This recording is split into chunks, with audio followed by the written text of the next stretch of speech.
There is so much information out there, and sometimes you have to be willing to seek it. When it comes to my life and money, I'm always seeking out education or insight to help me level up. I don't believe in staying stagnant, and there's always someone or something that can help me expand my mindset to continue growing. I've read thousands of books in my lifetime, and there are always some that completely change my world.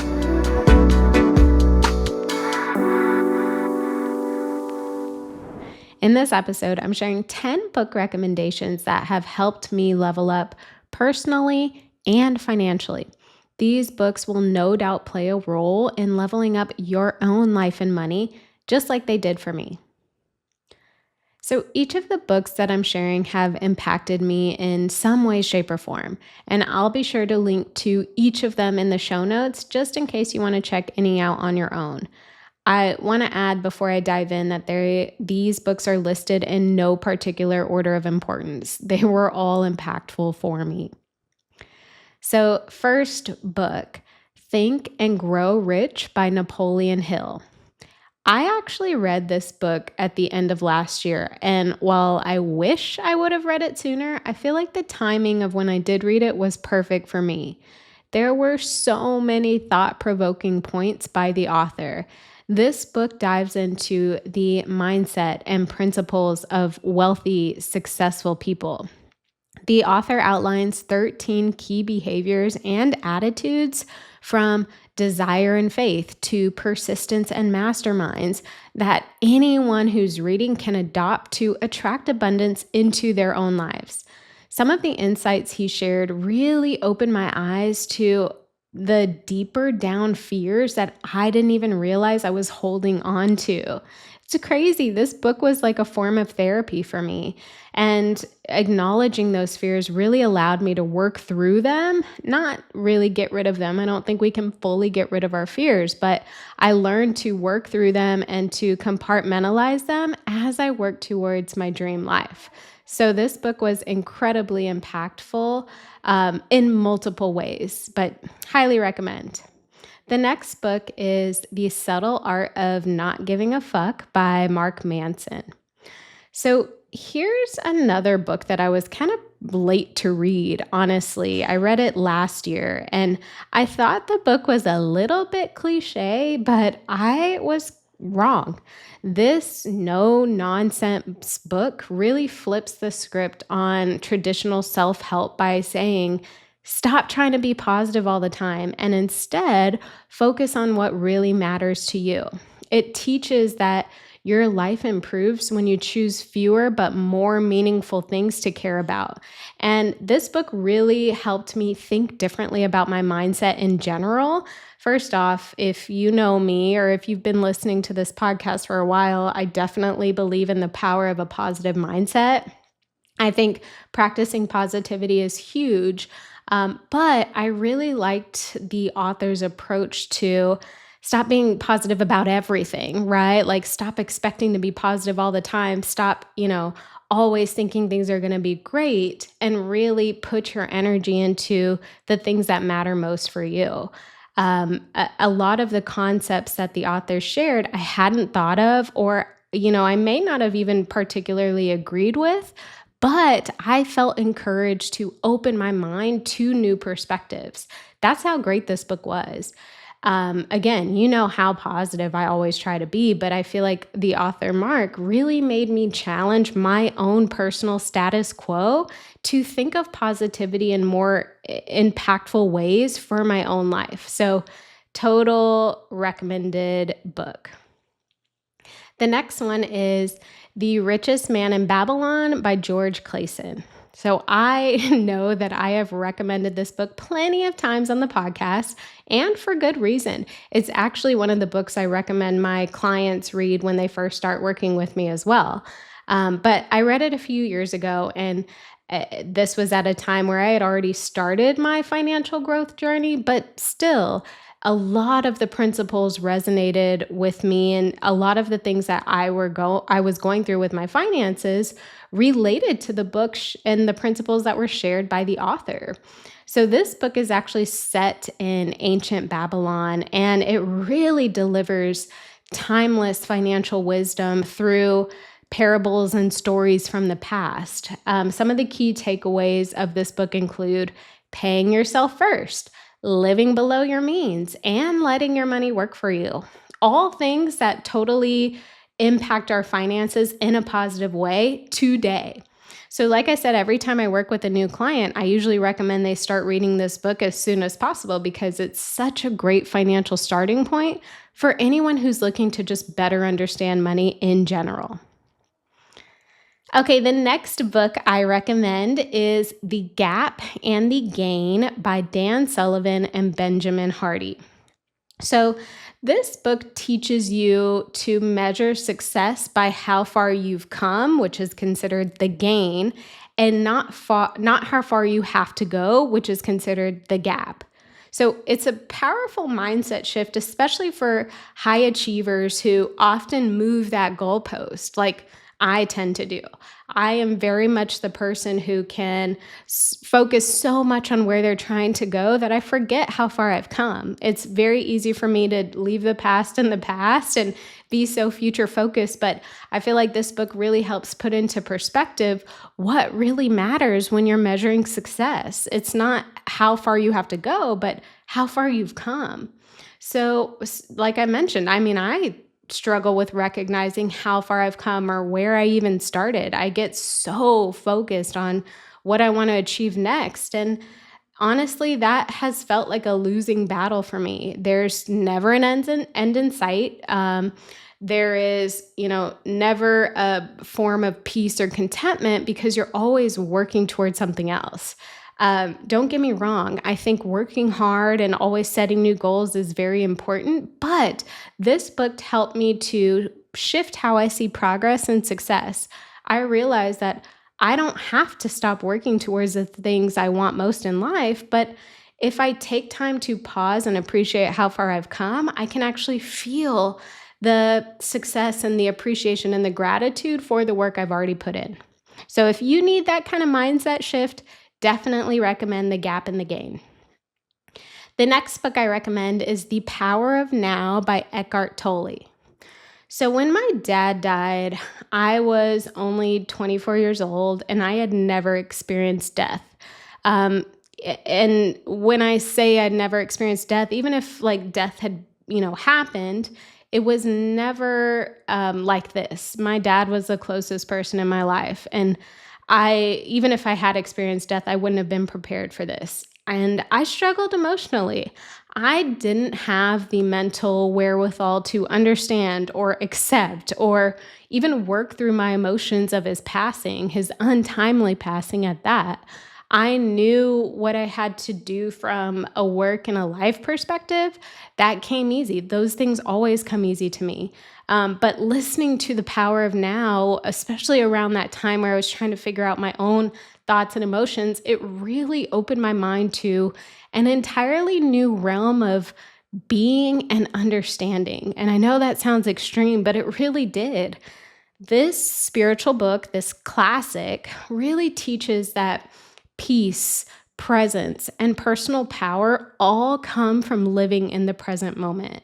By quieting the mind and focusing on the now, we can unlock more joy, more clarity, and just more intentional living. This book helped me to appreciate the present in spite of my grief. It really encouraged me to see how good things are in the now, and that completely changed my world. Didn't take away the past and what I had, lost out on essentially from a future perspective, right? But it put into focus that right now is what matters, and you can be happy, you can be intentional, you can be clear right now. So again, this is not a finance book by any means, but it is a life book. And if you kind of need that shift in perspective, highly recommend it. Okay, the next book that I recommend is Live It, Love It, Earn It by Mariana Olszewski. So when I first started expediting my financial goals, this was actually before City Girl Savings even started, and it was right around the time I had moved from LA back home to Austin after my dad died. This book was the catapult I needed. Like I said, I read this book before City Girl Savings was even a thought. And the author's advice in this book really helped me see results faster than I would have had I not read this book. So, this book is definitely a motivational money book and it's geared towards women. It's packed with practical tools for managing money and manifesting your dream life, things that I am 100% an advocate for. It blends mindset, budgeting, and lifestyle strategy in an inspiring and really easy to digest way. I think if you are looking for a personal finance book that's easy to understand, inspiring, but still impactful for money and mindset, this book is it. The next book I recommend is The Joy of the In Between by Ashley Hetherington. So last year, I was struggling with the in between, and the in between is the space where you're not where you started, but you're not where you want to be. So again, being that person who's kind of future focused, even though I'm working on it, I was kind of in this middle point, right? Like I knew that I have come a long way, right? I knew what my gain was, but I also was still feeling the gap because I wasn't where I wanted to be. And, as I learned from reading The Gap and the Gain, I can get so focused on my end goal or my end destination. And I really struggle to take the time I need to appreciate where I currently am. I feel like this book helped me bridge that gap. So, The Joy of the In Between featured 100 daily devotionals and even author stories that helped me understand that I was exactly where I needed to be. Even if I was in the in between, even if I wasn't where I had come from, but I wasn't where I wanted to be, I was exactly where I needed to be. And this book explores what it means to find peace and purpose and impact in those in between seasons. The moments between achieving our goals, between milestones, and between clarity in general.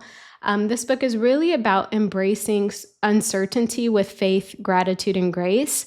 Highly recommend it for anyone who is struggling with, not yet achieving their goals, but also recognizes they have come a long way. The next book I recommend is Profit First by Mike Michalowicz. So I read Profit First about 2 years after starting City Girl Savings. So it's been a while. And this book completely changed how I manage the finances of my business.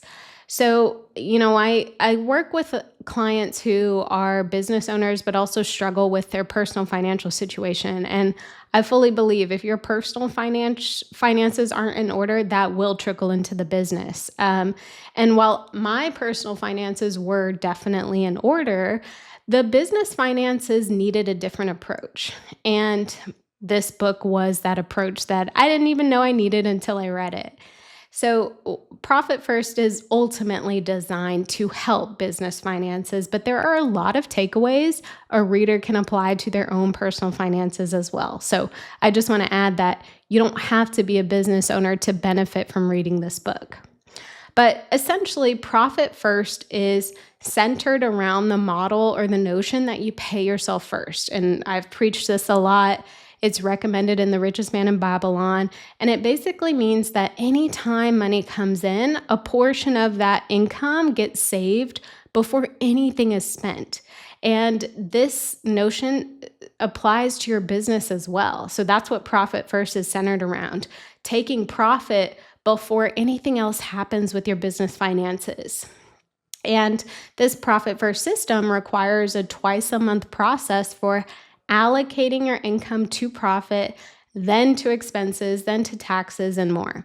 So I have been following this system in the book for my business since I read it way back when, and the difference is tremendous. This is definitely a must-read book for any business owners. This book really takes traditional accounting and flips it on its head, so to speak, and really teaches simple systems to manage the finances of your business without burnout or confusion. So, highly recommend, especially for business owners. Okay, we're getting into the final two. The next book I recommend is Atomic Habits by James Clear. And I feel like this book is always recommended, and for good reason. A lot of people have found value in this book, and it's definitely deserved. This best-selling book really shows how small, consistent changes can lead to massive transformation over time.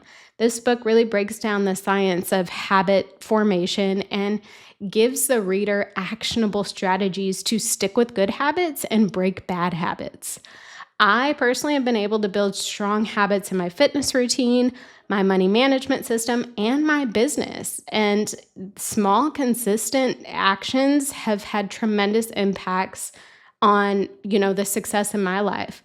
But only when you take action on a regular basis. So I could, have those small, consistent, positive habits, but if I'm not sticking to them, I'm not going to see the results I really want to see. So if you need that motivation to build those strong, consistent habits and stick to them, this book is a must read. Okay, the final book I recommend is The 12-Week Year by Brian Moran. So, as someone who is a Virgo, therefore loves every step of the planning process, the 12-week year is literally right up my alley. This book helps you achieve more in 12 weeks than most people do in 12 months by teaching you to plan, execute, and measure results in shorter time frames. So instead of thinking, okay, annual goals, you put those goals into a quarterly milestone. And it's really about focus, urgency, and intentional goal setting. Following the 12-week year approach, each quarter is looked at as its own year. And, I say that in quotations because it's a quarter, right? But you approach it like your annual goals. Everything is just expedited. So if you really think about it, if a quarter is looked at as, a year, you should be able to achieve 4 years worth of goals in one calendar year. Now, obviously, it requires you to be very intentional with the goals that you're setting, but the book kind of walks you through everything you need to know to set those intentional goals. And the book even walks you through how to stay on track with those goals. One thing is like your 12-week year scorecard. So whatever goals you set, you have a scorecard that you use to manage and monitor your progress towards those goals. I read this book years ago and I often re-listen to it on Audible, usually in preparation for a new year. So if you need a good goal setting approach, a good planning approach, this book is it.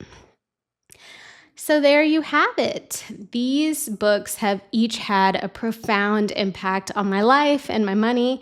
And if there is one that you haven't read yet, please add it to your next step list. I think these books are phenomenal and they can help everyone. I also love getting good book recommendations. So please send me any that you have that have completely changed your own life and money.